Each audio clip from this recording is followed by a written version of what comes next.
Welcome to a platform where we debate on the top stories of the NBA, NFL, Major League Baseball, and other leagues with the best in the world of sports. You'll also get interviews with many athletes and media talents at several basketball events, including the WNBA and college basketball. My name is Rafiq Luzon, and this is Nothing But That Sports Talk. Welcome back to another episode of Nothing But That Sports Talk. I'm Rafiq Luzon alongside Arden Franklyn. Welcome aboard. We actually met at Nike Pro City last summer, and I see you covered a lot of basketball events and told a lot of stories involving basketball players, rappers, and even a little bit of even other sports too. Yes. Welcome aboard. Thank you. I appreciate you, man. Like I was just telling you this before we got on the air, but like I definitely appreciate your patience. You know, we had this plan for a couple of months, but there was just a lot of moving pieces. Fortunately, good moving pieces. But I definitely wanted to, return the favor. Going back to Pro City, I've seen you in the mix across a lot of different things, New York City hoops related. So I already know it's a good game and worth attending if I see you in the mix doing your thing, man. So it's always good to see you and to be able to connect with you like this. Exactly. And you know what? While we're on the subject of that, there's still gonna be some movement coming around because we are in the month of March. And when March equals conference tournament. Conference tournament equals March Madness. And to drop a little bit of an announcement, Nothing But That Sports Talk will be at the Garden for the Big East tournament. Hell yeah. Within a few weeks. You'll be seeing me do the afternoon games and the semifinals and championship game for the Big East tournament at the Garden. Will I see you there? Absolutely, I will be there. First of all, congratulations. They better make sure you in there. Again, you deserve to be in there. You've been putting in a lot of hard. Big East Media Day, so why not? Yes, absolutely. You're one of those ones, bro, for real in that. And yes, I will be in the building. I think it'll be maybe my 6th or 7th Big East tournament. I love March. March is my favorite time of the basketball year. High school playoffs have been going crazy. College. It's my favorite time of the year when it comes to basketball. So I'm definitely excited to be there and to see you there too. We're definitely going to be cooking up. Yeah, this will be my second conference tournament I've covered. I never covered a March Madness game, but that could be coming soon. Absolutely. Because I did the Atlantic 10 tournament in the Ball Consider last year, which is why I was at the biggest conference tournament last year. Even if I wanted to, I got to watch my Fordham Rams make it all the way to the semi, get a top four. Double bye, get to the semifinals, and unfortunately lose to VCU, who ended up winning the whole thing. But it's still all good, nonetheless. It felt good seeing my alma mater play down there. And you know what? I took that whole week off doing this kind of podcast episodes just to focus on that, literally. Gigi Spear was there. Yeah, shout out to Gigi. There's so much going on. Don't forget to check out Gigi's interview at the Fletcher Twins. It's podcast. A picture's worth 1,000 words. You gotta check them out. They're phenomenal. They up and coming, just like we're up and coming. So I have to get that out the way. Absolutely, of course. And since you mentioned you covered the Big East, what are some of your favorite Big East memories growing up from your first tournament? Man, I would say in two parts. I think as a fan, my most notable memories of watching the Big East, definitely revolve around Kemba. Cardiac Kemba, what him and Uconn were doing on that. Yeah, exactly. The step back at the Garden, them winning the chip. Those are definitely some of my favorite memories. And I think, as a media member, for me, my favorite stretch of covering the Big East tournament was actually at the beginning of my time covering it when Miles Powell was at Seton Hall. Watching him just show up and show out at the Garden, at the Prudential Center, all over the world, just doing his thing, dropping 30, 40 with ease, pulling from 35 with ease and doing what he did. And those were definitely among my favorite memories. And then, of course, I could talk about watching Villanova up close, seeing their dominance, at the time. Of course, they're in the midst of a rebuild right now, but like seeing them at their peak with Jay Wright, with a lot of those guys, incredible. And even this year has been fun too, just to see St. John's in a different light than previous years, where it's like, holy snap, like the Garden sold out to see St. John's play, to see Patino come out in the suit. Joel Soriano, someone I've known for years, going back to his days of playing at Archbishop Stepinac High School, which is a top 15, high school in the country, and to see him play. And of course, he's from Yonkers. He's from my neck of the woods, the 914, Westchester County, New York. So those are definitely some of my favorite memories of covering the Big East. Yeah, I can tell. I mean, obviously for me, when I started watching college basketball in 2006, Mm-hmm. my first high school freshman year. Obviously my biggest memories had to be that 6 overtime slugfest between Syracuse Oh, and UConn. You can't get past that game. Oh yeah, and then Johnny Flynn. Villanova won a game that around that time too. It was so many late second shots that happened back when the Big East. These conferences are much bigger than what you're seeing right now. Before Syracuse went to ACC, you got Pitt going to the ACC, you got Cincinnati going to the AAC, and then they built all these new conferences where some of the Big East teams left, making it difficult for St. John's to win literally anything, let alone a conference title. Yes. Yeah. And St. John's, again, it's definitely going to be a climb back up for them. But, I know they're in the midst of a good stretch right now, winners of their last 3 in a row or 3 out of the last 4. They just beat Creighton, and then they smoked Butler yesterday. Yeah, smoked Butler. And, they're in the mix of like, hey, they definitely need a good Big East tournament appearance. If they have a good Big East tournament appearance and they close out the regular season the way they're supposed to, odds are they'll make the tournament. I definitely believe that. Yeah, it shouldn't be that difficult. They got the ball in Georgetown coming up, and I was reading a video earlier today from NCAA New York Post by a reporter. He said something about how you also need Villanova to start racking up wins as well in order to increase the St. John's chances. So it's kind of wishy-washy, but you're being coached by Rick Pitino, who knows a thing or two about carrying teams to the tournament with his coaching Fanatics. So that's pretty much all I can say about that. And that leads us one question: how confident are you with St. John's reaching the NCAA tournament, and at least winning one Big East tournament game since they did lose to Marquette last year? That's tough. It's a tough question because it's like, I guess on a scale of 1 through 10, I'm at a 5. They have the capabilities of competing and winning those games, as evident as what they did with Creighton. The last time I saw St. John's in person was when they lost a really close one to Marquette, or that was a close game. What was a close game for maybe like 3 out of 4 quarters? Actually, no, it was a close game the whole time. They had a chance to almost win it at the end, but like still, I'm at a 5 with St. John's. Again, I respect Pitino a lot. I love Joel Soriano. I like Jenkins. I like what they got on that team. It's just about putting it all together, and I think this is the year for them to crack making the tournament versus, okay, you improve this year and then you want to go for next year. Like Joel is not going to be here next year, more than likely. A couple other players on that team were graduate students, so they're officially graduating school and moving on from college. So I think if there's a year for them to make it, it'll be this year. But my confidence is at a 5 out of 10 because, again, they've been inconsistent throughout the year.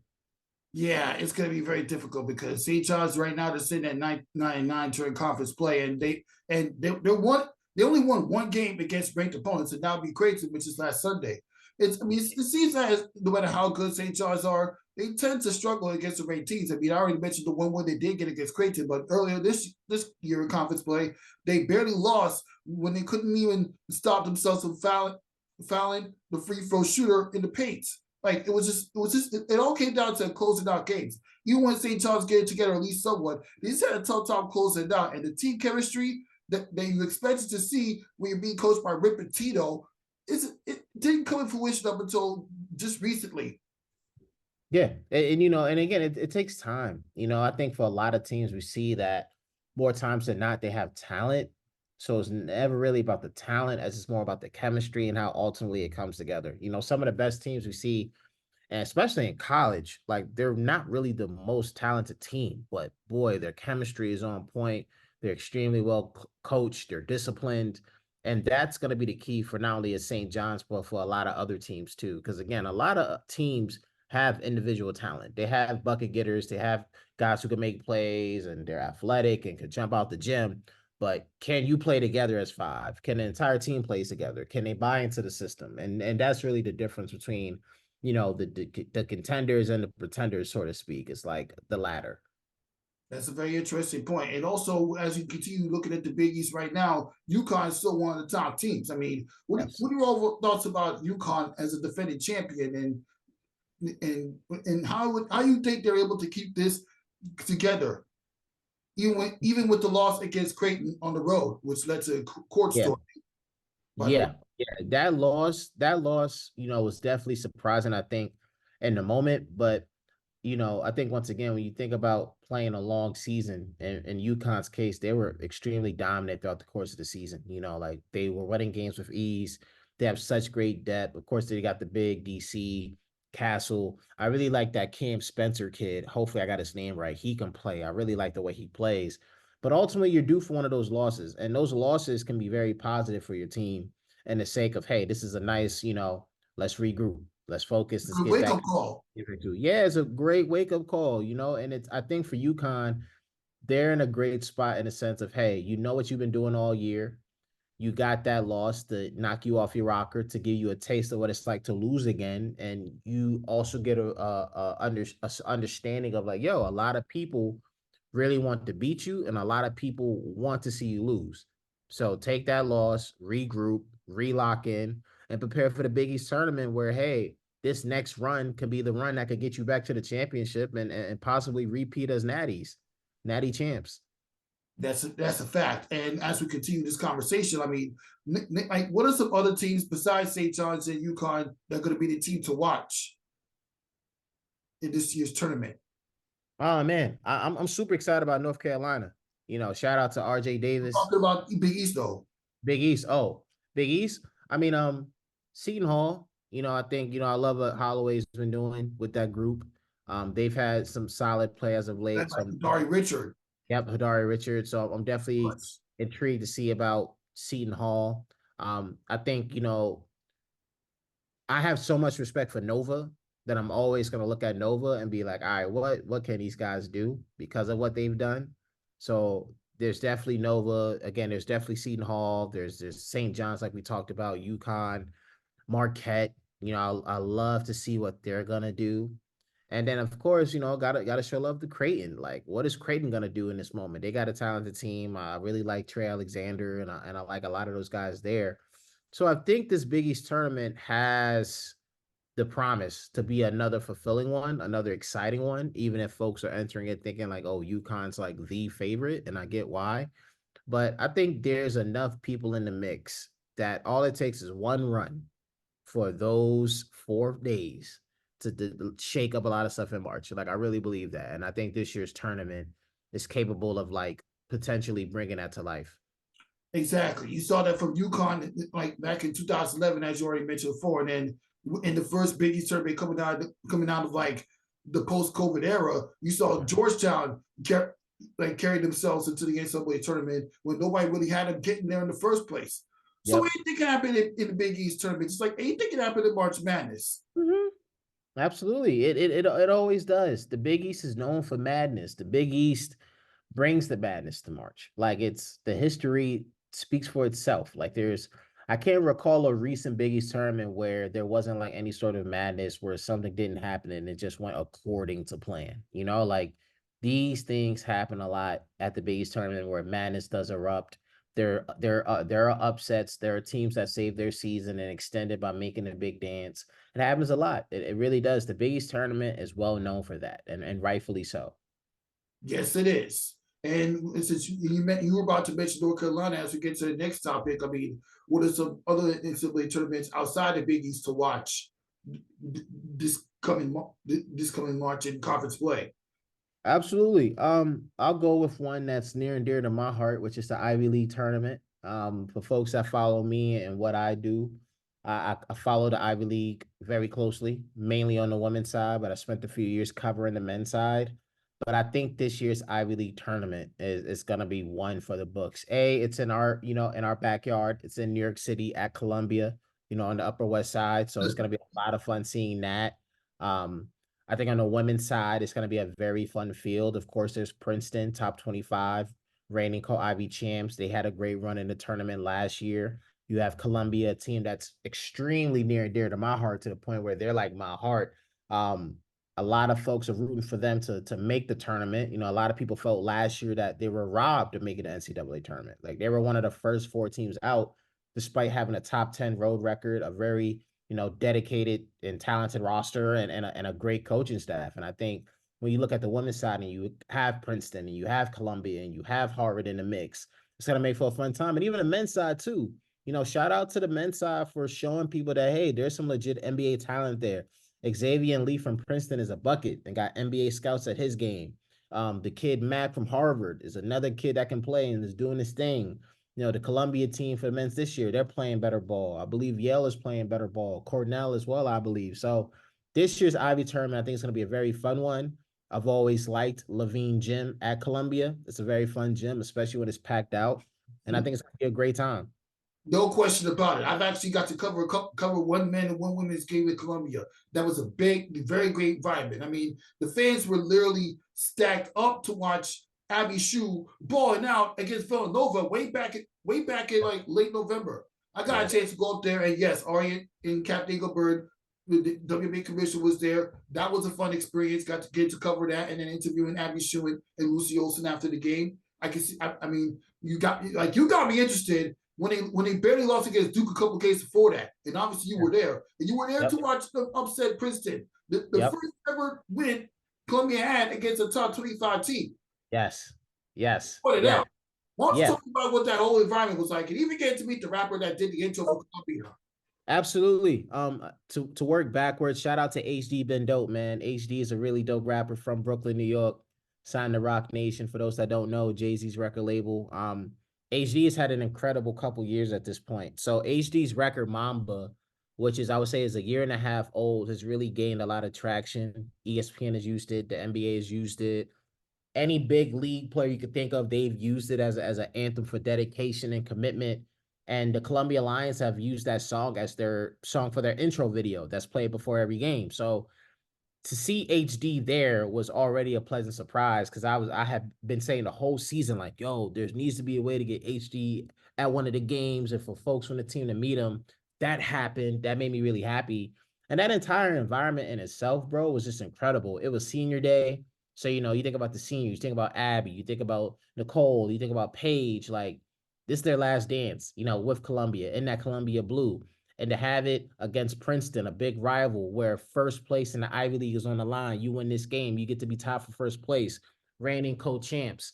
These are the type of games that prepare you for that special part of March that we've talked about. And it was a great game. It was a great game. Like the entire team stepped up. Abby was big time. And Abby's a player who, people have asked me like, yo, bro, do you really think she can make the WNBA? Absolutely. Like, I really believe Abby. I ain't sleeping on her. I mean, but I get it. They put too much emphasis on Caitlin Clark, which we'll get to later in the show. But this girl, Abby Shue, she's a bucket. And I spoke to her after the win against Villanova. She talked about how prior to that, she never been on the right end of a clutch moment. And she was literally on the right end of a clutch moment when she hit that 2-point play. And now she's the 2,000 point mark, the most points scored by a Columbia baller. She's going to the WNBA without question. I believe she's really W material. She's top 15 or around top 15 in the country in scoring, literally across the nation. One of the best shooters we got. Wooden Award nominee on the watch list and everything. So she's been incredible to watch. And I think once again with this team on that type of game day, they really showed up and showed out, and it's one of those games that prepare you for that special part of March against a special opponent. Like, you got to show that you're capable of playing in those environments. Sold out, over 2,600 people in the gym, right? Like, this is the type of game where you win. What happens? March Madness social handles are shouting you out, calling you the team of the week. Sports Center and other people are talking about your win. Columbia, for the first time this season, receives top 25 votes for the rankings because of that win. And because of that, right, for all the bracketologists out there, they're looking at it like, oh, snap, like we got to put Columbia in. If they got a win like that and they're already doing what they're doing, we got to prepare for the fact that it may not just be one team from the Ivy that makes it, but two. Because if Columbia wins the tournament, which would then get them the automatic bid to make it to March Madness, there's no way on God's green earth you're going to just tell Princeton, oh, yeah, you're not in the dance. What? The team that been making the tournament for years, that have made runs as far as the Elite 8, Sweet 16, you put them in the WNIT respectfully to the rest of the competition. Princeton is cooking those teams in the NIT. You saw what they did in the tournament last year. So, yeah, you know what? I did manage to watch the Columbia women's team took out my alma mater, Fordham, in the first. Yeah, and that was a fun game. I was at that game. It was a fun game. I mean, I didn't meet you at the time, but at the time, that would have been a good conversation to have. They defeat my Fordham, Syracuse.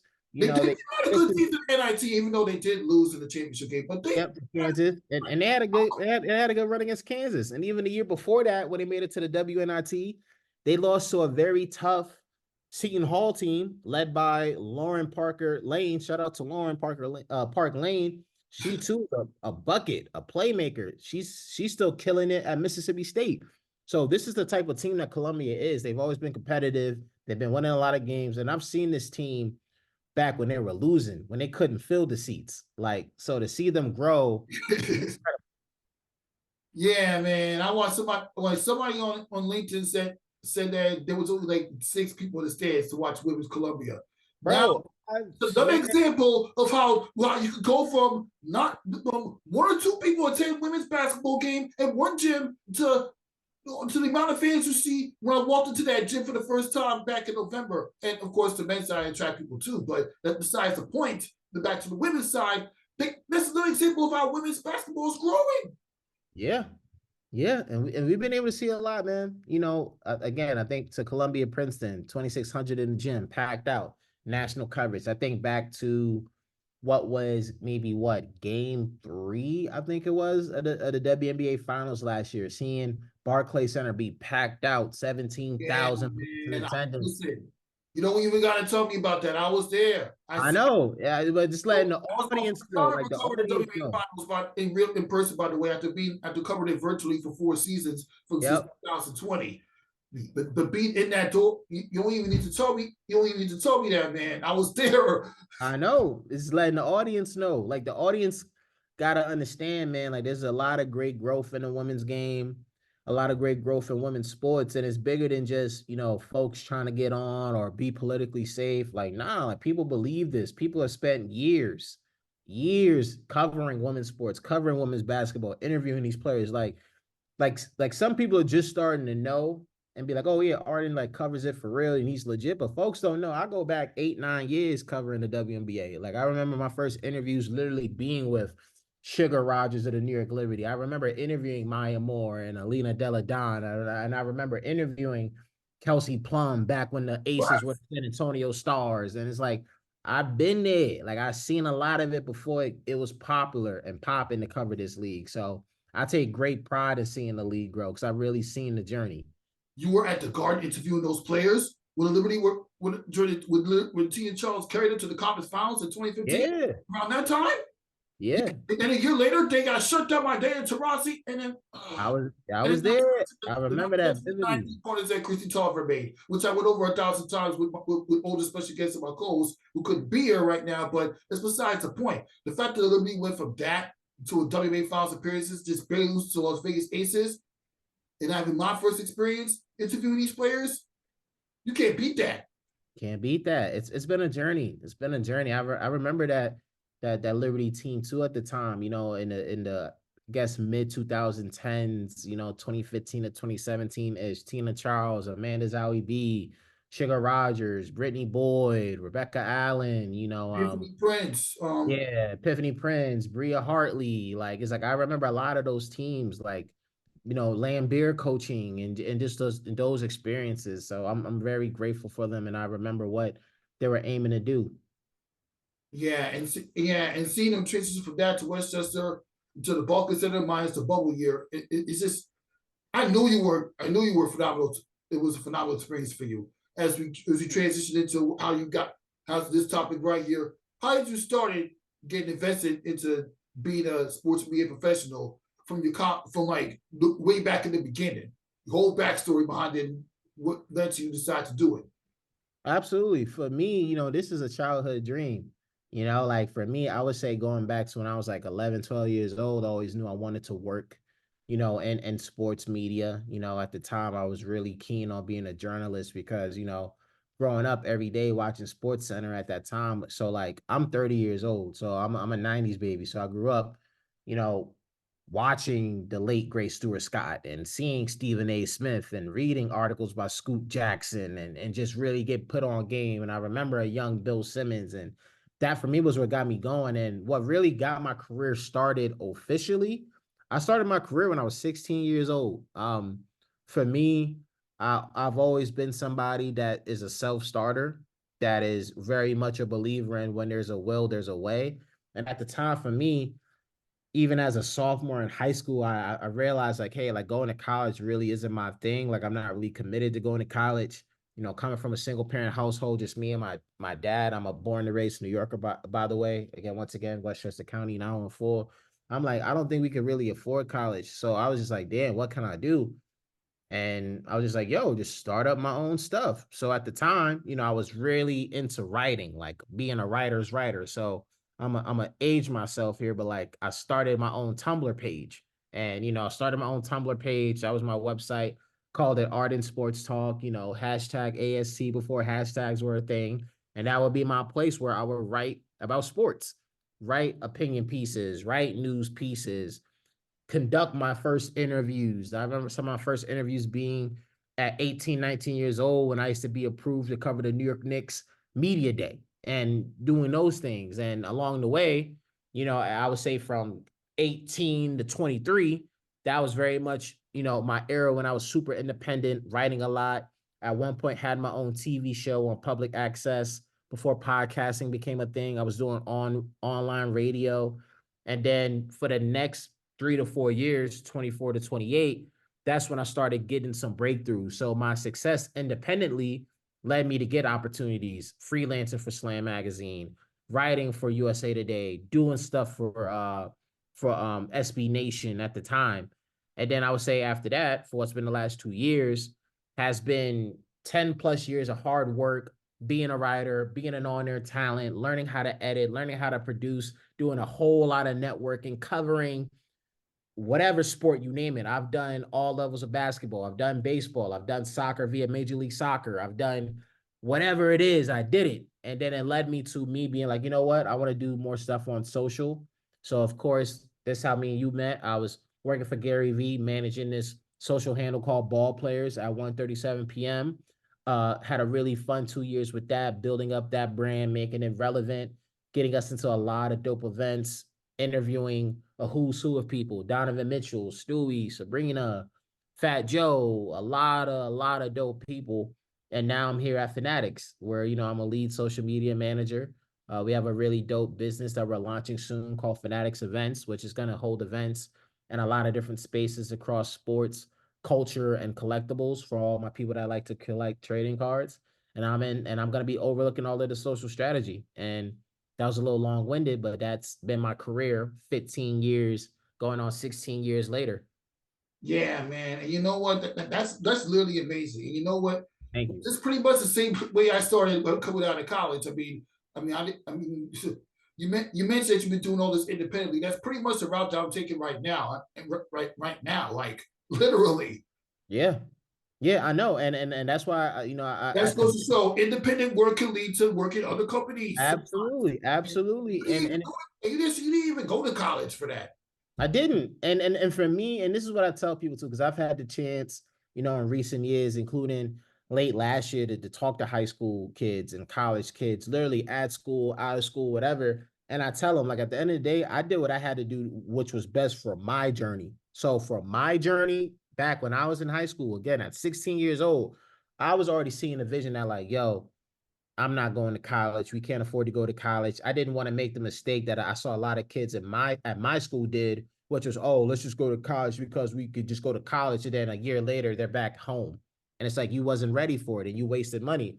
I've always been, again, a self-starter. I've always believed in being independent, building up your own stuff, and betting on yourself. And I knew even at that young age that I'm gonna take the long road. Like this is gonna be a grind. Like at 18, going to 22, those peak college years, I knew I had to really be progressing in my career to make myself look right and to prove people who were with me, whether it's my pops, whether it's family, whether it's friends, so they can see it, you know? Because it's like, hey, if I'm not progressing in my career, whether I'm making money or not, but if I'm not progressing in terms of, okay, I'm getting better opportunities, I myself am getting better, then it's like, yo, bro, what are you doing this for? And I took the chance to be like, listen, you put me against any kid that's studying journalism that's my age, I'm cooking that kid because I put in way more hours at my craft. Like I legit was putting in more hours. Like I'm not just, and no disrespect to those who went down that path,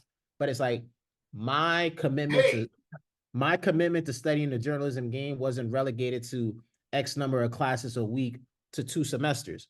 I was doing this all day, every day in the lab. So I always had that confidence. And I just needed people to see the vision that, like, okay, sure, Arden doesn't have a college education, but at 22, at 23, 24, 25, he has all those years of experience. He's literally a pro. He's getting credentialed in the games via his own outlet. He knows how to mhm. network. Now, the industry is more favorable towards people like me and you who are independent, who are out in the field, who know how to network, who know how to build up their own stuff because they realize that's what's important, right? It's like you may have seen it on LinkedIn. It's what they call soft skills versus hard skills. The soft skills, having work ethic, knowing how to network, knowing how to be in the mix, knowing what's in tune with the cultures that you follow. That's the stuff that takes you a longer way than being a hard skill. Oh, I know this exact skill. I'm highly intelligent, et cetera, et cetera. It's like, nah, it's a different time for that. Exactly. You know what? I can relate to your story because that was almost me. That was almost me. I mean, when I came out of Canarsie, college was not college clearly did not like it was in my future. But Mm-hmm. somehow, some way, after passing my school equivalency, I made it happen. I like before like going in, coming up like during my high school days or before I made it to college or went to school for journalism, I didn't have this type of resources. I didn't build anything. I didn't think journalism was going to be in my future coming out coming No, out. and honestly, and Making happen. honestly, I started like literally 6 years ago. This around this time, I started this as a strict podcast where I'm just doing interviews. I would interview my friends from LIU Brooklyn. I would interview my cousins, and like the first actual media talent I've interviewed was Christina and Ari. nice. Shout out Those, to those are Christina. my Shout first out to Ari, people that man. I've interviewed that covers the WNBA for a living. Yes. Basketball for a living. Back when Christina just started Girls Talk Sports TV that same calendar Yep. year. And Ari, if you watch this, I know you're gonna remember this. Yeah, that was around the time where I didn't really think cover the WNBA was in my future. I mean, I would often talk. I mean, I like talking to Ari about it, and the way we got, and the way we get that synergy, when we was talking, and there may be some flaws, but I worked on that. I had my cousin come on the show with me at the last minute, and then we did, and the interview was a lot better than I thought, but it's worse than I thought at the same time. But that goes with developing craft. It does, man. There's something about, again, when you on the journey that we go on, there's a lot to consider in terms of, hey, those firsthand experiences, and those are experiences, whether it's, oh man, I could have did that interview better, or I should have asked that question, or you cross a rule that you didn't know was a rule in the first place. It's like those are experiences that you need to have. Like, this is never going to be perfect. It won't be perfect, but it's like you need those experiences. And again, having all of those years to work on your craft and to do what you do, and again, get FaceTime with people, it goes a long way. And again, the industry right now is rewarding a lot of people who have taken initiative, that have learned how to build different skills, and they're rewarding those type of people. It's a shift. I tell college kids this all the time. When I was their age, the thought process of being in the media industry, especially as a journalist or as an on-air talent, was like, yo,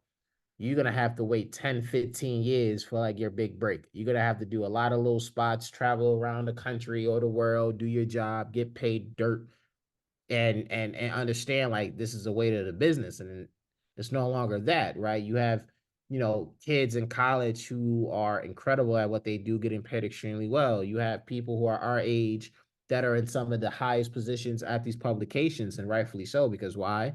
They're good people, they're professional, and they worked hard, and ultimately that's what it's about. Exactly. And getting back to your time at working for Slam, I mean, why don't you tell me some of your favorite stories working for that company? Oh man, for the few stories I had the chance to write, I definitely had the chance to do some stuff regarding the New York Liberty. So writing about Tina Charles and how the team was progressing. Um, Funny enough, how I even got the chance to write the slam was very non-traditional. So the quick story, April 2016, Nike EYBL circuit hits Brooklyn to play their games. So I pull up. Again, this is the start of me being outside covering events, trying to get content. And I see Dennis Page. Dennis Page is, the founder of Slam. Fun fact, outside of my career in media, I also work with kids. So like I've been a coach, I've been a substitute teacher, I've been a camp counselor, I've been a babysitter. Those were the jobs that I was holding a lot of at the time in my career, media career, shall I say, where I wasn't making no money, but I was able to keep the career going because I'm making money working with kids. So the start of my career working with kids came because for 2 years I was a camper at this pretty well known and respected sleepaway camp that's known as Brant Lake Camp. Shout out to my Brant Lake Camp family. I had the chance to go for 2 years as a camper because I got a scholarship to go. So back to Dennis and present day, which was 2016, that April, I knew his son because I went to camp with his son. His son's a year older than me. We played ball together. We were cool. So I go up to him, introduce myself to him. His son's next to him. His son remembers me. We talking. I'm like, hey, by the way, I'm a writer. Like I got my own blog. I've been doing my thing. Like I would love to figure out a way to write for Slam. Like I've been reading Slam since I was a kid. So he gave me the email of an editor, and I immediately sent the editor some of my work that I had written up. And these were op-eds. And it's like, rarely do you see a freelancer get to write op-eds for their first opportunity. And they were like, yeah, we usually don't take op-eds, but because it was a pretty good piece, we'll edit it up and we'll post it. And the piece was about like LeBron James and the Cavs making the finals. Wow. So that's how my relationship with Slam got started. I was just being like the op-eds guy. And I was like, hey, I'm also going to these Liberty games. I could give you articles about the Liberty, whatever. And they were like, cool. And I had a chance to write for Slam for what was like 5-6 months. But yeah, it was a very fun time. And that for me, that moment was that moment that for me making that decision to start my career, that was very much a, oh snap, this could work out. Because I didn't make a dollar writing for Slam, but it was just the opportunity to write for them, to see my name on a Slam website. I'm like, yo, this is crazy. Like I could really do this. Yeah, that's pretty much similar to the path to how I took when I was writing for when I was a social content creator and content writer for Plantain on Berry, which is a business that Renee Washington started digitally. I worked with her for like a year. I mean, I managed. I've hosted virtual women's history panel a couple of times. I've had Gigi on it. I've had Aaron on it, and then I even had Kay Wallace. I mean, Kay Wallace, who was a good friend of mine from the Fordham program that I took when I went to Fordham University. I know you mentioned that you started a relationship with Joe when you started covering Fordham games down there. Joe DeBerry. Yeah, man, Hi. very phenomenal. And you know what? The first time actually getting connected with the guy was when I did a piece about the Fordham men's basketball team for Beth Noble's class. Shout out to her. Yes. Her. I mean, I just figured, you what, he was like, hey, let's just do a story about the Fordham men's basketball team, why they lose so much. So Joe became that plug. I was able to do an audio record of the entire practice. I got to interview the coach at the time. I got to interview one of the players who was like coming back from a long-term injury that kept him out. And it was a good story. I even got to do play-by-play doubles for the Fordham men's basketball too. And that's how it went. And funny enough, I made my first comeback, like first actual college basketball as nothing but that sports talk was a Fordham game. That's what's up. I'm trying to think. I'm going through my text right now because I'm trying to find the name of my guy who works at Fordham. He helps overlook WFUV, and he teaches at Fordham. Bobby C. Yes, I was. Come on, man. I was looking through the text. I was looking through the text. Man. You can't forget Bobby C. Announcer. Listen, if I see Bobby C, if Bobby C sees this, Bobby C knows. We see each other as He's been on my show before. He knows that's my guy. But Bobby will forgive me. He knew the vibes, man. He started listening to my episodes. I told him I wanted to. Bobby knows I'm out here meeting a ton of people, man. At this point, the crazy thing is, when I first met Bobby C, I didn't even know who he was. I mean, I just told him, I'm an upcoming student, and I didn't even know who he was. I mean, he was. But the funny thing is, he didn't remember me until he stayed in contact via email, and then I was connected to him because I told him, hey, I want to get involved with WNBA sports. Who do I talk to? Yeah. Bobby, he'll tell you the whole story about when I went to Fordham grad. Yeah, no, Bobby C's a really good dude. I felt like the first time I met Bobby C might have been like 2017, 2018. This was at the time where, again, I'm in writing mode, and I had like my circuit of teams that I would follow closely. So on the college side, I had Columbia, and I had Fordham. High school, just started covering Stepinac, pro New York Liberty. I was also doing a few other things. And I remember at one of the Fordham games for men's basketball, they asked me like, hey, would you like to be interviewed during the halftime portion? So I said, yeah, of course, I'd love to. Did my thing on that. And I remember Bobby hit me up. I think it was maybe on like Twitter or something, just hit me up like, yo, really like what you're doing on the halftime show. Been hearing about you. Would you like to come and speak to my class? And ever since then, every year, at least once a year, I always go back and speak to his journalism class, just about my career, to answer questions. I even help grade the final project, which is like a podcast. So Bobby C is the homie. The last time I saw Bobby C, I think was at the WNBA finals last year. I kid you not. I kid you not. I think it was no. Yeah, he was there. The last time I saw him was at the class that I told him that I was going to speak at. But before that, it was at the WNBA finals. So shout out to Bobby C. I might even see him. I was all the way up in the nosebleeds, at least filming for Bird's Eye View. Yep, he was. Yeah, he was there. I remember it vividly. This was post game because I think we had talked about it. Me coming back to speak post game. You know, obviously where we eat food at, pre game, in one of the back rooms where you go into when you want some private time to like work on your laptop. He was pulling up and we had spoke.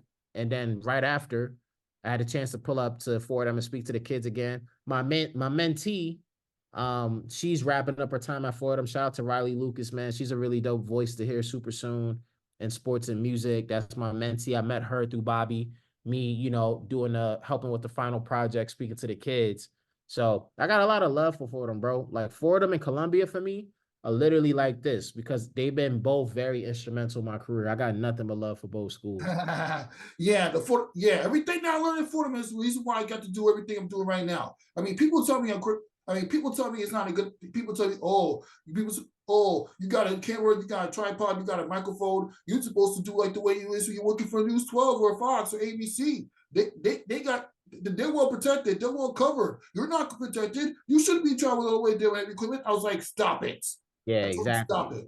When you got to do what you got to do. I had people in my family tell me that. I said, just stop it. How am I going to be a good journalist if I'm just sitting home just because I'm not getting paid? You got to do what you got to do, man. People don't understand that until they in those shoes. Like, you got to do what you got to do. Nobody ain't thinking about no insurance and no protection. We thinking about getting the job done. So I definitely feel where you're coming from, and I commend you for that approach. Exactly, and it's because of that mindset. I told you whatever. I went over all the events I've covered. You met me through Nike Pro City. I mean, I got that plug to Ryan Walker, who's connected with Aaron. I've had that friendship with Aaron ever since Rucker Park. Ever since I covered the basketball Billies League at Rucker Park. That was the first Rucker Park case that I covered. And weeks before that, the first event that I covered as Nothing But That Sports Talk, when I named it Nothing But That B-Ball Talk at the time, it was Balling for Peace at St. Francis. Yeah. Shout out to Aaron, man. The Ballers Journal. Make sure y'all check that out. Shout out to the homie Aaron, man. That was the reason why shout out to her as well. That was the reason why I knew about Aaron in the first place. Why I talked to her for the first time at Rucker Park with the basketball music. That's how I got connected with Hannah O'Flynn. That's how I got connected with this lady named Nine Rose. And then Nikki Avery. Nine Rose, yeah. Yeah. That's the thing people don't understand, man. And I've been trying to tell more people tell me to stay away from street ball because the hood is hard crime rates. I'm like, listen, I'm just doing journalism. Yeah. Yeah. No, and honestly, and here's what I was about to say too. Like, there's a lot of people out there in our field or just in life who've been like, it's super hard to meet people. How do I get to meet people? And yes, it's gotten harder to meet new people, but this is what I tell people. When you have a chance to meet someone, it's all about building with them and that person being selfless enough to put you on and to meet with more and more people, right? For you to put yourself in position to constantly meet with new people. That's how it goes, because when you put yourself in position to meet with new people and you're constantly building with them, it becomes this wave of momentum to where one dope person you met turns into 5 and turns into 10 and then whatever. And then all of a sudden it's like, yo, you have a community. You have people that you can build with. You start having those experiences. You have had it. I've had it. We've had it with each other. Where it's like, yo, we start seeing each other at these games more than we see our friends, more than we see family. And you put each other on. Like, that's what it's about. Like, I think back to, again, the start of my career covering games and how even to this day, I see my homie, shout out to Dave's Joint. I see my guy Jay from Hoop Dream. Shout out to Shay's Day. Shout out to my dog Heck from Moving Pictures. Like, there's certain people who you start seeing all the time, and it's like, yo, we're going on 7-8 years of covering games. Aaron, same thing. You meet with good people, you connect, you build. All of a sudden, it's like, yo, I'm expecting you at these games. My guy, Randy Cruz. There's so many names. Captured by Mike. There's so many names of people who I'm really cool with. We're at the point, I would say we're friends, and we spent a lot of time with each other at these games. It becomes family at that point. It's crazy because when I did my first Dykeman men's game, that was one of the reasons why Shay Days knew about Shay Days kids. A month later, Shay Days came to me and Shay Days talked for the first time. She was like, "Hey, I saw you at Dykeman." Yeah, Shay's, I'm telling you, bro, it happens. Ryan Walker, who's been on my show all the time, shout out to him. He was like, "Hey, I saw you at Dykeman, son. I'm watching your videos." Yeah, and bro, I could go on so much. I mean, another shout out to my guy Joe from Sideline Media, another dude from the 9. We went to middle school together. He's somebody that's at a lot of these games cooking. That's the other thing that I try to tell people who, especially in the media space, that are like, yo, how do I get in the mix? I'm like, you start by getting in the mix. Start going to these games. Start being present, because you never know who's watching. You never know who's watching. I tell people this all the time. If you look at my personal following, it's nothing crazy. Couple thousand total followers I have across socials, maybe over 3,000 total followers for my personals, but I have a lot of important people. I have a lot of important people within that 3,000 and whatever that watch my every move, that have helped me reach new heights in my career and in my life. And it helped me remember, like, yo, you gotta understand how to build your image. You gotta understand what it means to carry yourself and be professional, because you never know who's watching. You never know who's going to be in position to want to help you out or to give you your flowers and be like, hey, I've seen you at Dykeman, like, great stuff. Or I saw you at this game, or there's an event happening. Somebody goes, yo, we got to have Ra in there. We got to have nothing but sports talk in there, because we've seen what they do. Like, this helps validate us. I tell people all the time, you never know who's watching. That's why ultimately you got to carry yourself the right way and do what you do. Yeah, and all those opportunities, you're able to carry yourself onto future opportunities as well. I mean, I know you say you're going to be in the Big East tournament, but you're going to be at the WNBA draft? That's the plan, of course. It has to be the plan, especially when you bring in the WNBA draft to the ball, Brooklyn Academy of Music. BAM for shorts. Yes. When you saw the breaking news that the WNBA draft was going to be coming to BAM, thoughts? I was super excited for it. It was definitely a change of pace. You know, it was always in Manhattan, especially on like the Lower East Side as of late, or whatever, Soho. I seen it. I seen it. I mean, it was downtown. They're going to have it with fans open. It's going to be open to the fans. I mean, I remember after 2016, back in 2016, there was in like the Maliga Sun Arena, but then when it came to New York, it was at the Nike headquarters, and it was at Spring. Yeah. Aside for the COVID break, those 2 years where everything was virtual, when it came back in person, it was at Spring Studios. Yep, downtown, right below Canal Street. So I'm super excited it's going to be in Brooklyn. It's a really nice facility. It's a nice change of pace. You know, Brooklyn, of course, home to the New York Liberty. So, you know, it's only right, that connectivity. And again, I'm excited to be there. It's going to be a lot of fun. We're going to pull up. You're going to be seeing Catilin Park in this draft. It's going to be fun to watch that historic, selection happen.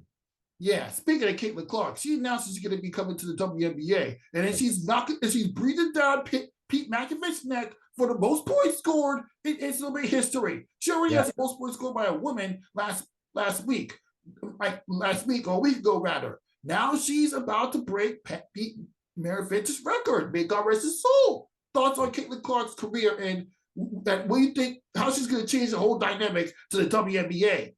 In a rookie year. I mean, her career is nothing short of phenomenal. Like, to do what she did throughout her career, to score at that high level, to be a big-time playmaker, and to do it at Iowa, in this land of giants where you have Uconn existing, and South Carolina, and LSU, and Stanford, and Notre Dame, et cetera, has been nothing short of impressive and phenomenal. And I'm super excited for Caitlin in the WNBA. Like, first of all, I really wanted her to declare to go to Indiana. I'm a big Aaliyah Boston fan. So to give Aaliyah Boston the reigning rookie of the year, Caitlin Clark, that inside and out duo is going to be crazy.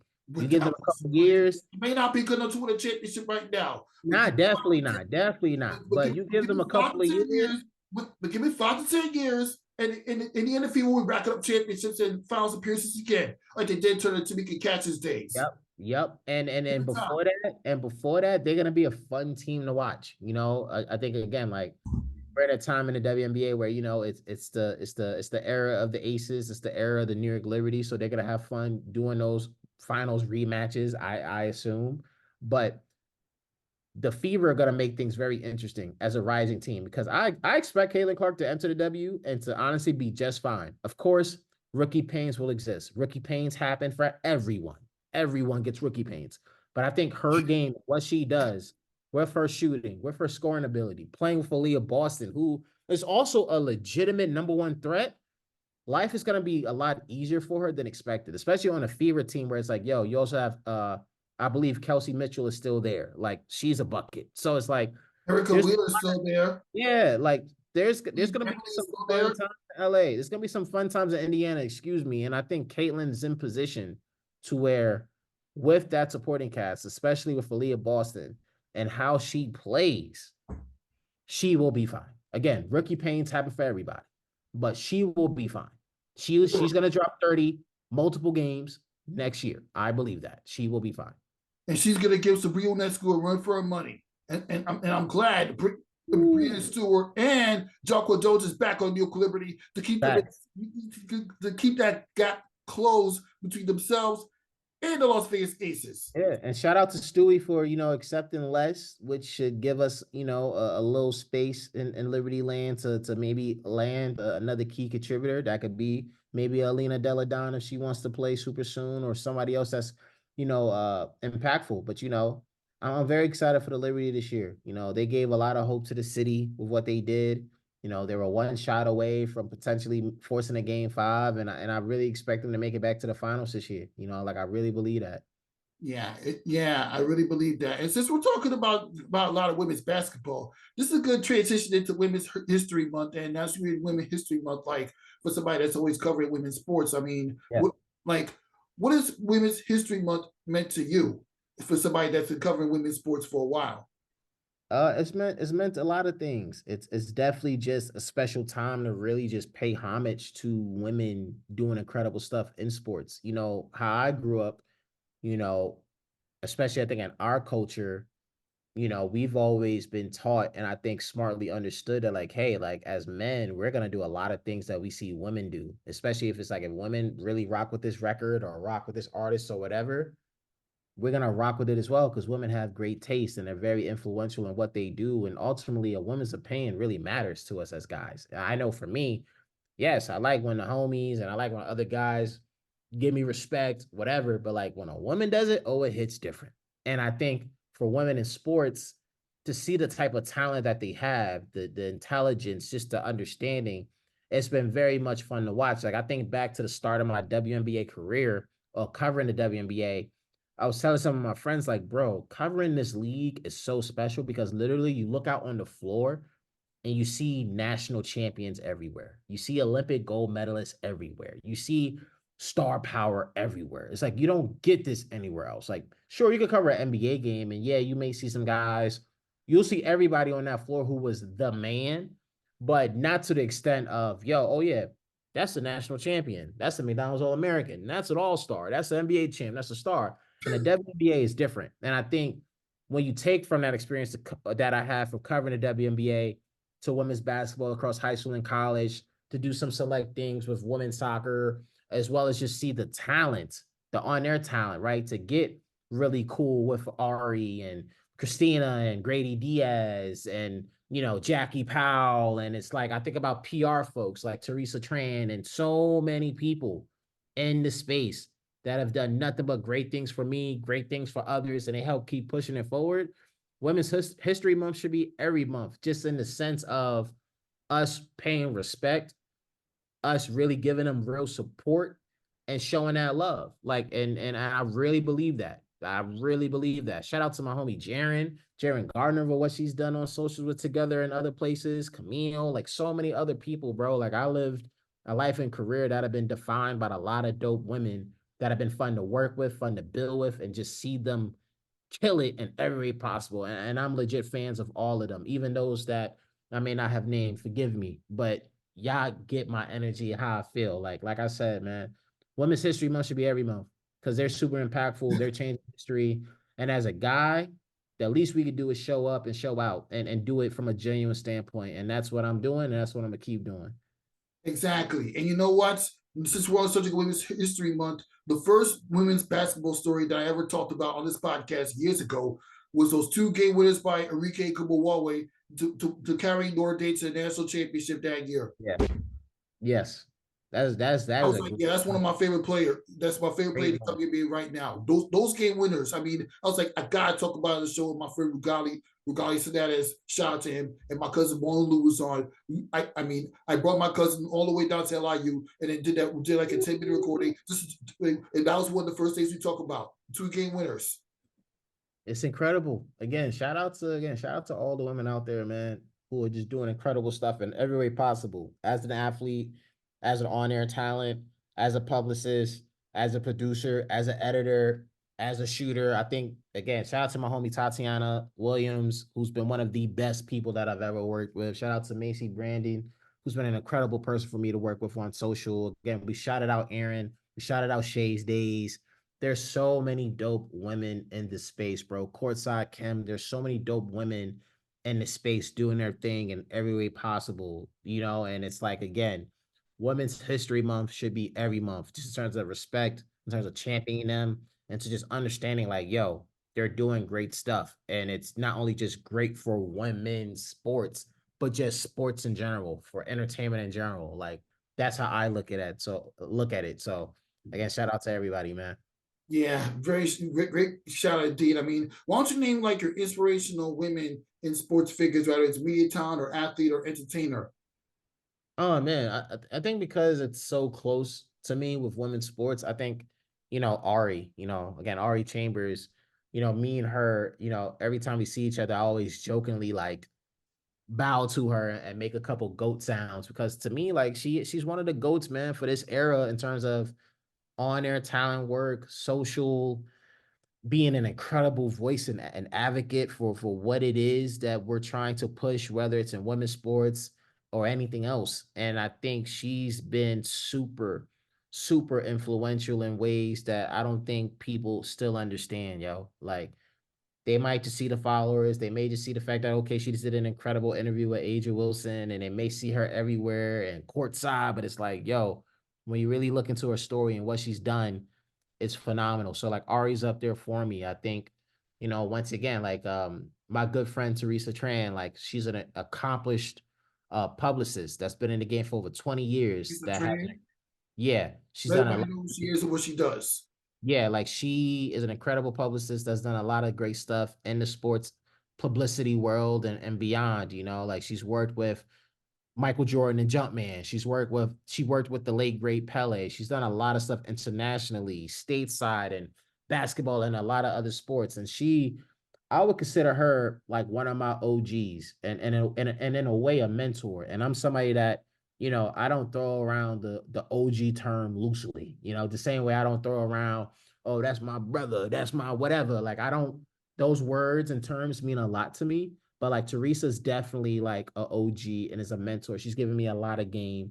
She's given me a lot of great opportunities. She's looked out for me during times where I could have been down and out, but she showed love. And it's like Teresa's one of those ones. And again, Teresa, Ari, there's so many others, bro. There's so many others I've come across that are incredible that I watch. And like again, for me, supporting them and believing in them goes beyond Women's History Month.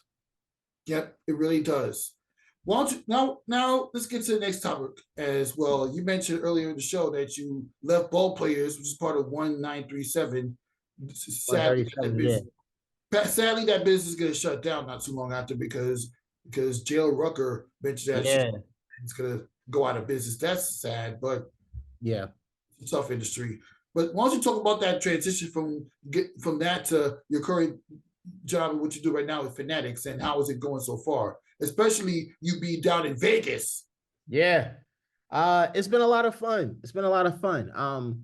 I think for me with my transition from ball players, it's one of those things where, I too, like many of our peers, was laid off. So I can relate. I know what it means. And, you know, I've take from it just the fact that it was an incredible 2 years. And it was the fact that like the opportunity to manage ball players was exactly the opportunity that I needed to really A, elevate my career, which happened, and B, test myself, right? Because I spent many years being the independent, smaller scale writer, creator that's doing dope stuff and I'm moving around.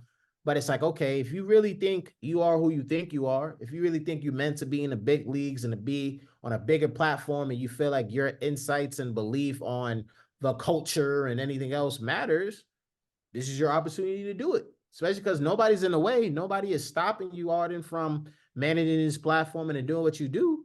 So I did that and it elevated my career. It proves me right in a lot of different ways. And even with me being laid off, I was very confident that I was going to bounce back and land another opportunity super soon. You know, I felt really confident that way. And I was very blessed that I had, I guess you could say, a free agency period where I had a lot of interest. A lot of people found out that I was available. So I had a lot of great convos. The Fanatics opportunity, I had a great chance to have a great interview process with them. Like I had like 4 or 5 different interviews, but each were super productive with who became my actual teammates at this moment. And I also just learned that I had a lot of support. I had a lot of people in the game really rock with me for me. Not because, oh, I'm at ball players or because I'm at this place that has nearly 1 million followers. Like we rock with Arden because Arden is that dude, professional, nice, genuine, et cetera, and et cetera. And for me, it was learning all of that. It was preparing for the next opportunity. And ultimately, I knew that this next opportunity needed to be the opportunity. I was looking for something to, again, challenge me, raise the bar. And I've been super fortunate that, again, I'm at Fanatics. It's been a lot of fun. We've been planning ahead for what's going to be our launch for everything Fanatics events, from social to website, and et cetera. We have a very fun first project that we're doing, which is working with WWE for WrestleMania with WWE World. So WWE? Oh yeah, yeah, oh yeah, you're a wrestling fan. yeah. So I'll say to your audience and I'll say to you, hey, listen, man, if any of y'all are big wrestling fans and y'all got some time during April 4th to April 8th to pull up the Philly to have a fun time meeting your favorite superstars, to watch live podcasts, to take advantage of fun activations, come to WWE World. Holla at your boy. Look for me. But yeah, it's been a lot of fun. It's well, been I a mean, lot of fun and I'm grateful. well, before sports, WWE was pretty much that. I mean, I started watching WWE for a while now. I've been going to shows from 2012 to 19. My first show was TLC 2012 in DePaul, Brooklyn. Nice. That's a great show. That is a great show. Yeah, And for me, I got back into wrestling probably say I after watch last wrestling summer. all the time. Like oh man. Yeah, I got back into wrestling after last summer. I started watching wrestling when I was 7 years old. So that was during the summer of 2000. So like a lot of longtime wrestling fans, we have long periods of where, you watching it, especially at the beginning. And then throughout the years, you fall out of not watching it. I watch from a distance, so I would stay close enough to be like, oh snap, this is who's hot, this is who's not, this is who's whatever. But in terms of like following the product closely and going to live shows and talking wrestling, yeah, for me that's been me since since the I would say last fall. Shout out to LA Knight. LA Knight got me back into it. Let me talk to you. He got me back into it. I'm a proud member of Mommy High. Shout out to my baby Rhea Ripley. You know what I'm saying? We here. So it's a fun time in the business right now, and we're super excited for WrestleMania. Yep. Yeah, I know you're gonna have a fun time down there in Philadelphia for WrestleMania. It's gonna be very interesting. Yeah. Yeah. Let me talk to you. Shout out to LA Knight, man. That's my Yeah. guy. But when it comes to New Jersey or New York, I'm definitely gonna pull up to WrestleMania somewhere in the near future. That's conversation we're gonna have if you're still working Fanatics at that point. But Yes. yeah, your Fanatics, being the business that's known for sports trading cards and engaging with people that start their own sports trading cards, that's very interesting. Absolutely. Yeah, and with Fanatics, it's also just like it's been fun joining them at a time where it's expansion. So like, of course, a lot of folks think of And Fanatics, you'll they see think to of the collaborate with jerseys. Kazan Fabry Day. Yeah, they think about the jerseys, right? Because that's how they got they start making the merch and everything. But they're jumping into the card space with what they're doing with cards. And Fanatics events, the company that I'm a part of, right? That's at Fanatics. We're going to be hosting live events to bring people together from sports, from collecting, from entertainment. And we have some very fun shows planned for this year and in the nearby future. And then you have Fanatics Collectibles, which is a really dedicated arm to collectibles and cards and all of this stuff. And there's so much natural expansion. Well, what's happening? Heck, Fanatics even has a sports book for folks who are interested in betting. So it's like, it's a very fun time right now, and it's fun to join it. And the people I get to work with, whether it's those who I work with closely to even from afar, like everyone's super nice and people are professional and they have really impressive backgrounds too. Like, oh snap, like you've done this at the highest level. You've done this at the highest levels too. Like for me, joining Fanatics is like joining the Lakers or the Spurs when they were winning championships. It's like, okay, this is what it's like to be a part of a championship contender, and it's a lot of fun. Yeah, it's a lot of fun. And you want to know what else is going to be a lot of fun? We get to start bench and cut questions. Ooh, dang! All right, let's go. You know what? I'm going to hit you with some very interesting ones. Abby Yes. Shue, Caitlin Clark, or Sabrina Ionescu? Great. Start out of respect. I'm going start. I'm going Sabrina. I'm going Sabrina. Mm-hmm. Bench, and this might be surprising. I'm going Abby. Ooh. Trade is the last one. Trade. Cut. Damn. If it was trade, all right. Hold on. Let me revise that then. Because if it was trade, I was going to trade Catilin because of the Start value. bench and cut with the names I just mentioned. Sabrina Damn. Ionescu, Caitlin Clark, and Abby Shue. Damn. Unfortunately, I would have to cut Abby Shue.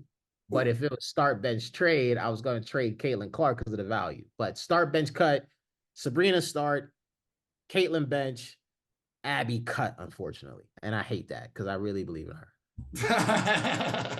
Well, that's the whole point. We got to keep it fun. All right, now let's keep it going now with LeBron James, Kobe Bryant, Michael Jordan. Start bench and cut.